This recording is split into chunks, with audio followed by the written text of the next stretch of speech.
Extrait d'un sermon de l'imam Ali alayhi salam. Et certes, Moussa, Moïse, fils de Imran, entra, accompagné de son frère Haroun, que la paix soit sur eux, chez Pharaon. Ils portaient des manteaux de laine et tenaient en main des bâtons.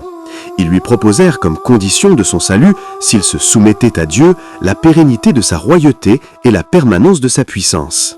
Pharaon dit à son assemblée, « Ne vous étonnez-vous pas de ces deux-là qui me proposent comme condition la permanence de la puissance et la pérennité de la royauté, alors qu'ils sont dans l'état de pauvreté et d'humiliation que vous voyez. Que leur donne-t-on des bracelets d'or ?»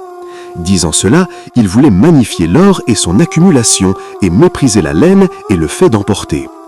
Si Allah, gloire à lui, avait voulu, lorsqu'il envoya ses prophètes, leur ouvrir les trésors d'or et les mines de pierres précieuses, leur donner des jardins luxuriants et rassembler pour eux les oiseaux du ciel et les bêtes de la terre, il l'aurait fait. Mais s'il l'avait fait, l'épreuve, al-bala, aurait été invalidée. La rétribution, al-jaza, aurait été annulée.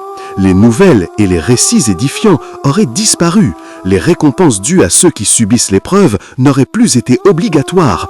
Les croyants n'auraient pas mérité la récompense des bienfaisants et les noms des choses n'auraient plus correspondu à leur signification.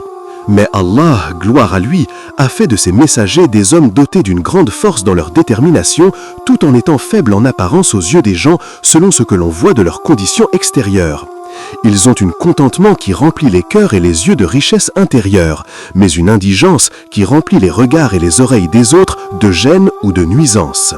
Si les prophètes avaient été des hommes dotés d'une force inattaquable, d'une puissance inviolable et d'une royauté vers laquelle les hommes tendraient le cou et vers laquelle les cavaliers dirigeraient leur monture, cela aurait été plus facile pour les créatures à considérer et à accepter. Mais cela les aurait conduits à plus d'orgueil, al-istikbar. Ils auraient cru par crainte oppressive ou par désir d'un gain qui les attire, et alors les intentions auraient été mélangées, impures, et les bonnes actions partagées entre la foi sincère et l'hypocrisie. Mais Allah, gloire à lui, a voulu que le suivi de ses messagers, la croyance en ses livres, l'humilité devant sa face, la soumission à son ordre et l'abandon à son obéissance soient des choses qui lui soient exclusivement réservées sans être entachées par la moindre impureté venant d'autre que lui.